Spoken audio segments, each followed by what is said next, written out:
अभिषेक सुराणा ने कहा कि आज समाज के विभिन्न क्षेत्रों के साथ साथ पत्रकारिता जगत में भी काफी बदलाव आया है। तकनीक ने आज सूचना संप्रेषण को बहुत आसान कर दिया है। वहीं बहुत सारी चुनौतियां भी आज मीडिया के सामने हैं। मीडिया को अपनी बुद्धिमत्ता, वैचारिकता और परिश्रम से इन चुनौतियों का सामना करते हुए अपनी साख बनाए रखनी पड़ेगी। जिला कलेक्टर अभिषेक सुराणा शुक्रवार को सूचना केंद्र में चूरू जिला पत्रकार संघ की ओर से हिंदी पत्रकारिता दिवस के अवसर पर वर्तमान हिंदी पत्रकारिता की चुनौतियां विषयक सेमिनार में बतौर मुख्य अतिथि संबोधित कर रहे थे। उन्होंने कहा कि मीडिया के सोशल और डिजिटल प्लेटफॉर्म डेवलप होने से आज पत्रकारों के सामने अवसरों का विस्तार हुआ है। वे ज्यादा बेहतर ढंग से न केवल अपनी बात रख पा रहे हैं अपितु एक बेहतर आय भी अर्जित कर रहे हैं। उन्होंने जिला मुख्यालय पर पत्रकारों को भूखंड दिए जाने और प्रेस क्लब भवन निर्माण के अनुरोध पर सकारात्मक कार्यवाही के लिए आश्वासन दिया। विशिष्ट अतिथि medical college principal doctor M Pukar ने कहा कि सोशल मीडिया और AI के दौर में वर्तमान मीडिया के समक्ष चुनौतियां तो हैं, लेकिन इसे मीडिया को अवसर की तरह लेना चाहिए। उन्होंने कहा कि शासन, प्रशासन और प्रबंधन में मीडिया की सहयोगी भूमिका अंतिम छोर के व्यक्ति को लाभान्वित करने में मदद करती है। सूचना एवं जनसंपर्क विभाग के उपनिदेशक कुमार अजय ने राज्य सरकार की ओर से पत्रकारों के कल्याण के लिए शुरू की गई विभिन्न योजनाओं का जिक्र करते हुए कहा कि मीडिया तकनीक का शिकार नहीं हो अपितु तकनीक का उपयोग कर हम कैसे बेहतर परिणाम दे सकते हैं उस दिशा में काम करना चाहिए। उन्होंने हिंदी पत्रकारिता दिवस के संदर्भ में चूरू के पत्रकारिता में योगदान देने पर चर्चा करते हुए कहा कि युवा पत्रकारों को भाषा और कंटेंट दोनों ही दिशा में अधिक से अधिक सीखने का प्रयास करना चाहिए। कार्यक्रम की अध्यक्षता करते हुए वरिष्ठ पत्रकार नरेंद्र शर्मा ने वर्तमान समय में मीडिया की भूमिका को रेखांकित किया। उन्होंने हिंदी पत्रकारिता के वर्तमान चुनौतियों पर चर्चा की और कहा कि ईमानदार पत्रकारिता लोकतंत्र, समाज और राष्ट्र को मजबूत प्रदान करती है। राष्ट्र को मजबूती प्रदान करती है। वरिष्ठ पत्रकार गिरधारी सैनी, किशन उपाध्याय, राजेंद्र सिंह शेखावत ने भी विचार व्यक्त किए। मनोज शर्मा ने अतिथियों का स्वागत किया और कहा कि पत्रकारों की एकता से ही व्यवस्था में बेहतरी आएगी। पत्रकार अमित तिवारी ने आभार जताया और कहा कि भविष्य में सभी पत्रकार मिलकर बेहतर गतिविधियां आयोजित करेंगे।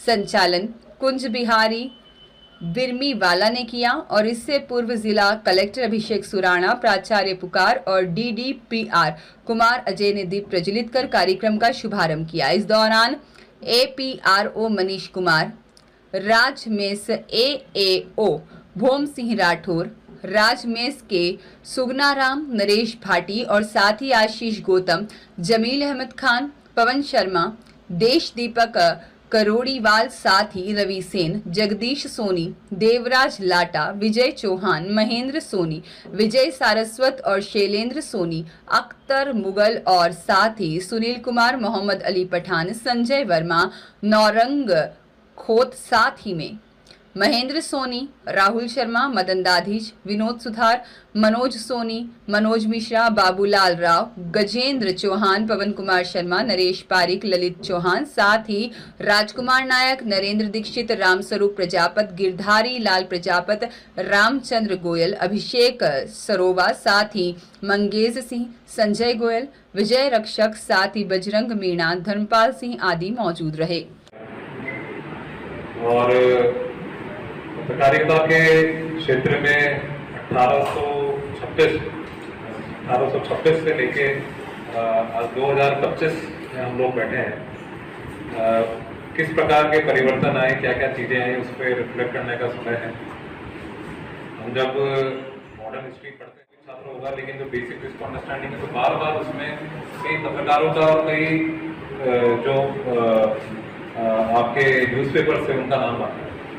वो इसलिए आता है कि उस जमाने में लोगों में जो अलग जगाने का काम, लोगों में अवेयरनेस का काम, उनके राइट्स के बारे में, उनकी ड्यूटीज के बारे में, वो काम जो था वो पत्रकारों के द्वारा किया गया। और उस टाइम इतना आसान भी नहीं था। आपको ध्यान हो तो 1890 के आसपास, 1880 के आसपास कई सारे लाइसेंसिंग नियम, रेगुलेशंस नियम आए, जिसमें आपको कुछ भी छापने से पहले उसकी अनुमति लेना होता था, उसको पब्लिश करने से पहले उसकी जानकारी देनी होती थी। लेकिन आजकल ऐसा नहीं है। आजकल रोज कुछ एडिशन होता है तो रोज के लिए कहीं इस तरह की अनुमति की जरूरत नहीं पड़ती है। और आज़ादी के बाद काफ़ी सारी चीज़ें, सरलीकरण भी चीज़ों का हुआ। तो जब उस दौर के जो पत्रकार थे, उन्होंने क्या सोच के अंग्रेजों के टाइम खुद की रिस्क पे कई सारी चीज़ें करी, वो हमें सोचने को मजबूर करती है कि आज के दौर में, जैसा अभी मेरे से पहले भी जो वक्ताओं ने कहा, कि पत्रकारिता की दशा और दिशा, इसके बारे में हमें सोचना चाहिए। अभी कुछ लोग कह रहे थे कि पत्रकारिता के साथ साथ घर चलाना भी एक मजबूरी हो गया है कि घर कैसे चलाया जाए। देख रहा था अभी कुछ दिन पहले एक हिंदी के पत्रकार हैं रवीश जी के 1.3 करोड़ पेड सब्सक्राइबर। मतलब पेड सब्सक्राइबर का मतलब है कि वो यूट्यूब पे जो उनका चैनल सब्सक्राइब करता है और पैसा देके सब्सक्राइब करता है, 100 रुपए देके सब्सक्राइब करता है। 1.13 मिलियन यानी 1.3 करोड़। तो ऐसा नहीं है कि देश में अगर हम ये कहें कि अच्छा सुनने और अच्छा समझने वालों की कमी है, जस्ट मैटर कि उनको सही ढंग से वो परोसा जाए, आपकी क्रेडिबिलिटी हो, आपकी ट्रस्टवर्दीनेस हो। मुझे लगता है कि आज भी ऑडियंस तो आज भी है, बस उस ऑडियंस को टैप करने की बात है। पहले रवीश जी के बारे में बात करें तो वो पहले शायद बड़े ग्रुप के साथ, किसी के साथ, एनडीटीवी के साथ शायद जुड़े हुए थे, कई सालों तक रहे, लेकिन फिर शायद 3-4 साल पहले उन्होंने अपना इंडिपेंडेंट मीडिया प्लेटफॉर्म चालू करके वो, जस्ट एन एग्जाम्पल।